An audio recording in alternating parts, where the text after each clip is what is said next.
All right, my name is Devin Williams. I run the documentary called 10,000 Hours, and my business is called In the Lab.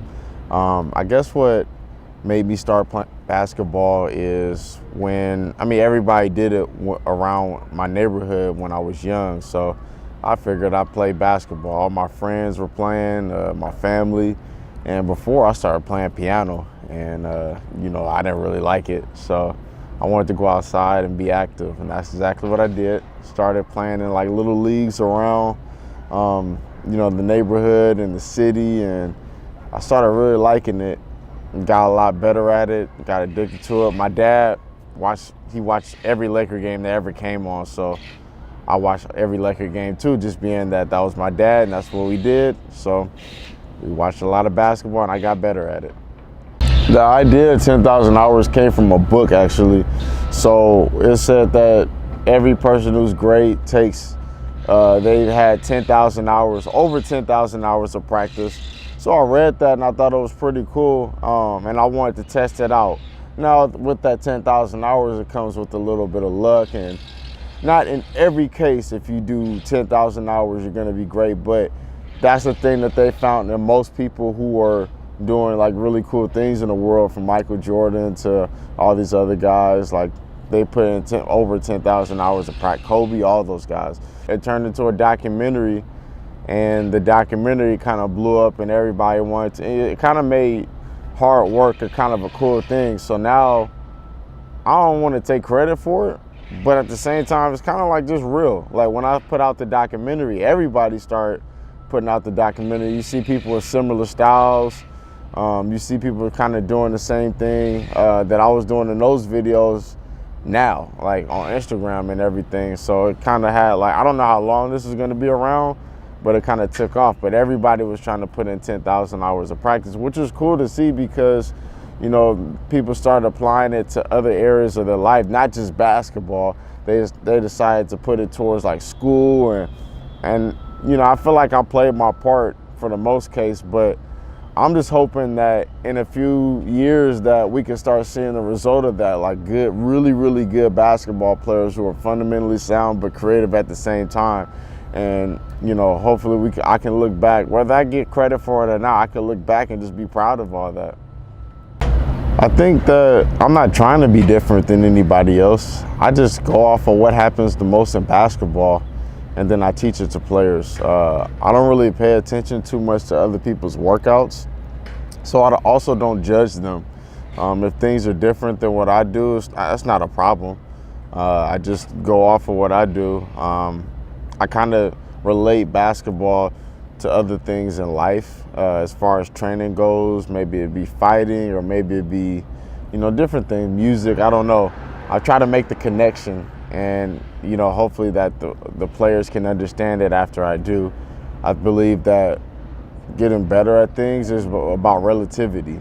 So if I can relate something to one thing, then they can probably understand how to connect it with basketball, connect it to life. So that's one thing, the thing that I try to use. I don't really think it's about being the best trainer. It's more about just developing players. And one of the issues that I run into is that a lot of people don't really study basketball. And it's tough because there's no school for basketball training. So if you don't study basketball, then you're delaying false information. Just imagine if the teachers that you went to school for that teach like English, or they teach Chinese, or they teach whatever language, imagine if they didn't study or learn how to do it. How could you teach that to other players? So I think it's more just about learning and also experiencing. There's a certain level that you can achieve by where you've actually played. So if you actually never played at a certain level, it's hard to really understand how to do this move, or why would you pass the ball in this situation, or why wouldn't you shoot the ball in this situation. So getting out and playing is a big part of it. It's not the end of it. Like, say if you don't make the NBA, just because you make the NBA doesn't mean you're going to be a good trainer either. So that's my advice for trainers, is that you always are learning and trying to understand basketball and trying to find a better way to make players better. And if not, you're going to make mistakes, but if not, you're one-dimensional. You're not going to be that good of a trainer at the end of the day. But the guys that are working with the New Hustle team, they all study basketball. They've all played it to a certain extent.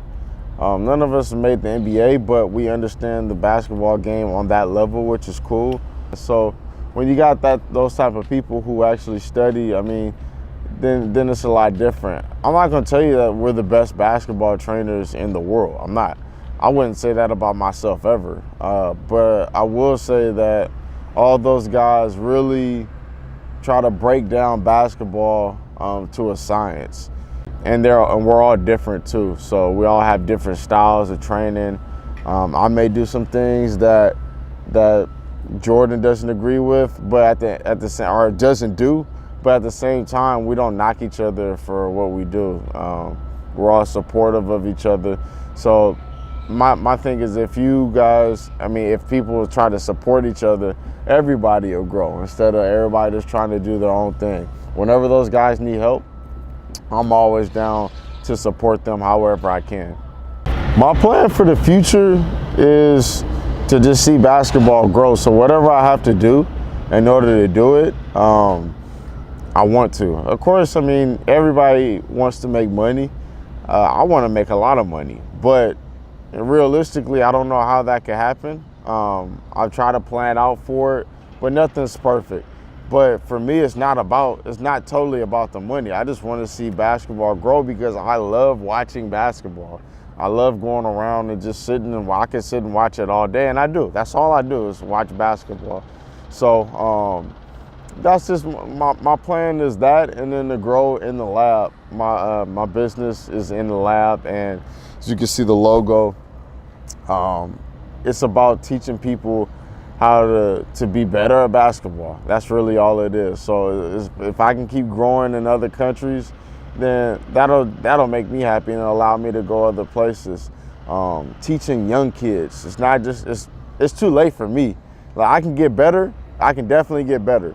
But the best thing to do is focus on the youth, to teach them how basketball and school and relationships and all this stuff, how it connects, because it does. Like, all the best friends that I have are because of basketball. My girlfriend, just a lot of different things are because of basketball. The places I'm allowed to go, like I went to China because of basketball. So I want to show people what it can actually do for you if you use it correctly.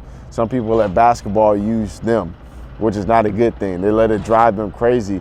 But at the end of the day, you're throwing a ball in a basket, right? So you have to just focus on it. It's a game.